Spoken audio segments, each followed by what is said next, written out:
Praise the Lord. Greetings to you all in the name of our Lord and Savior Jesus Christ.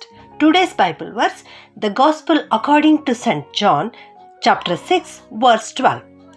When they were all full, he said to his disciples, "Gather the pieces left over, let us not waste any." ಯೋಹಾನನು ಬರೆದ ಸುವಾರ್ತೆ 6ನೇ ಅಧ್ಯಾಯ 12ನೇ ವಚನ. ಅವರಿಗೆ ತೃಪ್ತಿಯಾದ ಮೇಲೆ ಯೇಸು ತನ್ನ ಶಿಷ್ಯರಿಗೆ ಮಿಕ್ಕ ತುಂಡುಗಳನ್ನು ಕೂಡಿಸಿರಿ, ಇದರಲ್ಲಿ ಯಾವುದೂ ವ್ಯರ್ಥವಾಗಬಾರದು ಎಂದು ಹೇಳಿದನು. ಹೌದು, ನಮ್ಮ ಯೇಸು ಸ್ವಾಮಿ 5 ರೊಟ್ಟಿ 2 ಮೀನುಗಳಿಂದ 5,000 ಜನರಿಗೆ ಉಣಬಡಿಸಿರುವುದನ್ನು ನಾವು ಈ ಅಧ್ಯಾಯದಲ್ಲಿ ಓದುತ್ತೇವೆ ಪ್ರಿಯರೇ.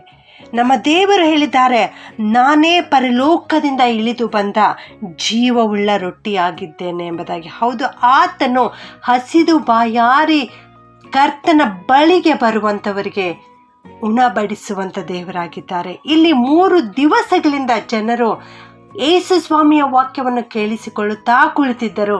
ಆಗ ಯೇಸು ಸ್ವಾಮಿ ಅವರ ಮೇಲೆ ಕನಿಕರ ಪಟ್ಟು ಅವರಿಗೆ ಉಣಬಡಿಸಿದರು ಪ್ರಿಯರೇ.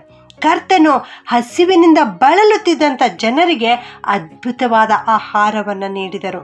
5 ರೊಟ್ಟಿ 2 ಮೀನನ್ನು ತೆಗೆದುಕೊಂಡು ಯೇಸು ಸ್ವಾಮಿ ಆಶೀರ್ವದಿಸಿದರು.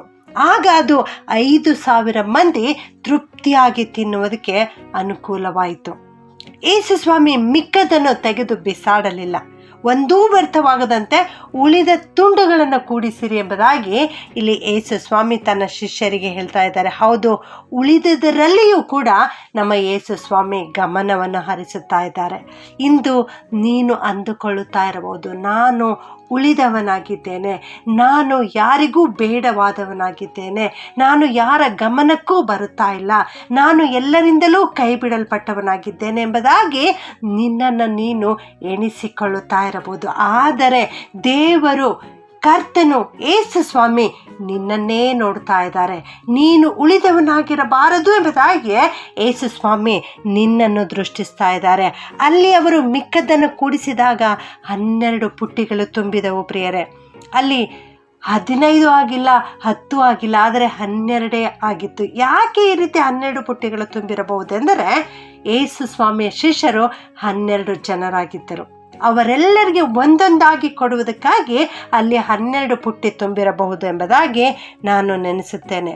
ಯೇಸು ಸ್ವಾಮಿ ಆ ರೊಟ್ಟಿ ಮತ್ತು ಮೀನುಗಳನ್ನು ಜನರಿಗೆ ಹಂಚಲಿಕ್ಕೆ ಕೊಟ್ಟಾಗ ಹಂಚುವಂತಹ ಕೆಲಸ ಶಿಷ್ಯರು ಮಾಡಿರಬಹುದು. ಅವರು ಬಹಳವಾಗಿ ಪ್ರಯಾಸ ಪಟ್ಟಿರಬಹುದು.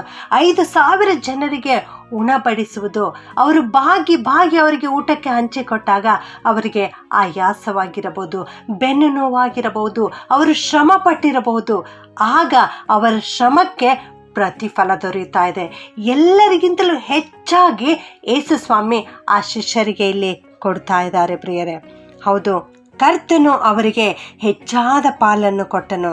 ನನ್ನ ಪ್ರಿಯ ದೇವಜನರೇ, ನೀವು ಮಾಡ್ತಕ್ಕಂಥ ಕೆಲಸಗಳಲ್ಲಿ ಪ್ರಯಾಸಪಟ್ಟು ಕೆಲಸ ಮಾಡ್ತಾ ಇರ್ಬೋದು, ಆದರೆ ಸರಿಯಾದ ಪ್ರತಿಫಲ ದೊರೆಯುತ್ತಾ ಇಲ್ಲವೇನೋ. ನೀವು ಕರ್ತನ ಸೇವೆ ಮಾಡುತ್ತಾ ಇರಬಹುದು, ಆದರೆ ಹೆಚ್ಚಿನ ಆಶೀರ್ವಾದಗಳು ಇಲ್ಲದಿರಬಹುದು. ಆದರೆ ದೇವರು ಇವತ್ತು ನಿನ್ನನ್ನೇ ನೋಡ್ತಾ ಇದ್ದಾರೆ. ನೀನು ಆ ಮಿಕ್ಕ ತುಂಡುಗಳಂತೆ ಬಿಡಲ್ಪಟ್ಟವನಲ್ಲ, ಮಿಕ್ಕ ತುಂಡುಗಳಂತೆ ಎಣಿಸಲ್ಪಟ್ಟವನಾಗಿದ್ದಿ. ದೇವರು ನಿನ್ನನ್ನು ನೆನಪು ಮಾಡಿಕೊಳ್ಳುತ್ತಾ ಇದ್ದಾರೆ. ನೀನು ಆತನ ಸೇವೆ ಮಾಡಿರುವುದನ್ನು ನೆನಪು ಮಾಡಿಕೊಳ್ಳುತ್ತಾ ಇದ್ದಾರೆ. ನೀನು ಕರ್ತನು ನಿನಗೆ ಕೊಟ್ಟಿರೋ ಉದ್ಯೋಗವನ್ನು ನಿಷ್ಠೆಯಿಂದ ಮಾಡಿರುವಂಥದ್ದನ್ನು ದೇವರು ನೋಡ್ತಾ ಇದ್ದಾರೆ. ಆದುದರಿಂದ ನಿನಗೆ ಹೆಚ್ಚಿನ ಪಾಲನ್ನು ಅನುಗ್ರಹಿಸಬೇಕೆಂಬುದಾಗಿ ಅಂದು ಶಿಷ್ಯರಿಗೆ ಆ ರೊಟ್ಟಿಗಳನ್ನು ಕೂಡಿಸಲಿಕ್ಕೆ ಹೇಳಿದ್ದಾರೆ. ಯೇಸು ಸ್ವಾಮಿಯ ಶರೀರದಲ್ಲಿ 5 ಗಾಯಗಳಾಗಿವೆ ಪ್ರಿಯರೇ. ಈ ಗಾಯಗಳಿಂದ ಬರ್ತಕ್ಕಂಥ ರಕ್ಷಣೆ ಎಂಬ ಆಶೀರ್ವಾದವನ್ನು ನೀವು ತೆಗೆದುಕೊಂಡು ಇತರರಿಗೆ ಹಂಚುವವರಾಗಿರ್ರಿ. ಕ್ರಿಸ್ತನ ಸೇವೆಯನ್ನು ಮಾಡುವಂಥವರಾಗಿರ್ರಿ. ಕ್ರಿಸ್ತನ ಕುರಿತು ಇತರರಿಗೆ ಹೇಳುವಂಥವರಾಗಿರ್ರಿ. ಆಗ ಕರ್ತನು ನೀನು ಕೈ ಹಾಕುವ ಪ್ರತಿಯೊಂದೊಂದು ಕೆಲಸದಲ್ಲಿ ನಿನಗೆ ಆಶೀರ್ವಾದವನ್ನು ಕೊಟ್ಟು ನಿನ್ನನ್ನು ತೃಪ್ತಿಗೊಳಿಸುತ್ತಾರೆ. ಪ್ರಾರ್ಥನೆ ಮಾಡಿಕೊಳ್ಳೋಣ. ಪ್ರೀತಿಯ ಪರಲೋಕದ ತಂದೆಯಾದ ದೇವರೇ, ನಿನಗೆ ಸ್ತೋತ್ರ ಉಂಟಾಗಲಿ ಕರ್ತನೆ. ಅಪ್ಪ, ಅಂದು ಶಿಷ್ಯರಿಗೆ ಮಿಕ್ಕ ತುಂಡುಗಳನ್ನು ಕೂಡಿಸಿ ಅವುಗಳಲ್ಲಿ ಯಾವುದೂ ಕೂಡ ವ್ಯರ್ಥವಾಗಬಾರದು ಎನ್ನುವಂತಹ ವಾಕ್ಯವನ್ನು ನಮಗೆ ಇವತ್ತು ಕಲಿಸಿಕೊಟ್ಟಿದ್ದೀರಿ ದೇವ, ನಿನಗೆ ಸ್ತೋತ್ರಪ್ಪ. ಈ ವಾಕ್ಯವನ್ನು ನಮ್ಮ ಜ್ಞಾಪಕಕ್ಕೆ ತಂದದ್ದಕ್ಕಾಗಿ ನಿಮ್ಮನ್ನು ಕೊಂಡಾಡುತ್ತೇವೆ ಕರ್ತನೆ. ಈ ವಾಕ್ಯ ಕೇಳಿಸಿಕೊಳ್ಳುತ್ತಿರುವ ಪ್ರತಿಯೊಬ್ಬೊಬ್ಬರನ್ನು ಆಶೀರ್ವಾದ ಮಾಡು ಸ್ವಾಮಿ. ಇವರಲ್ಲಿ ಅನೇಕರು ತಮ್ಮ ಪ್ರಯಾಸವು ಫಲಿಸುತ್ತಾ ಇಲ್ಲವಲ್ಲ ಎಂಬುದಾಗಿ ಚಿಂತಿತರಾಗಿದ್ದಾರೆ ಕರ್ತನೆ. ಇವರನ್ನು ಕನಿಕರಿಸು, ಇವರನ್ನು ನೋಡು. ಅಂದು 5,000 ಜನರನ್ನು ಕಂಡು ಕನಿಕರಿಸಿ ಉಣಬಡಿಸಿದ ಹಾಗೆ ದೇವ, ಇವರನ್ನೂ ಕೂಡ ಆಶೀರ್ವದಿಸು. ಇವರೂ ಕೂಡ ತೃಪ್ತಿಯಾಗಲಿಕ್ಕಾಗುವಂತೆ ಸಹಾಯ ಮಾಡ್ರಿ.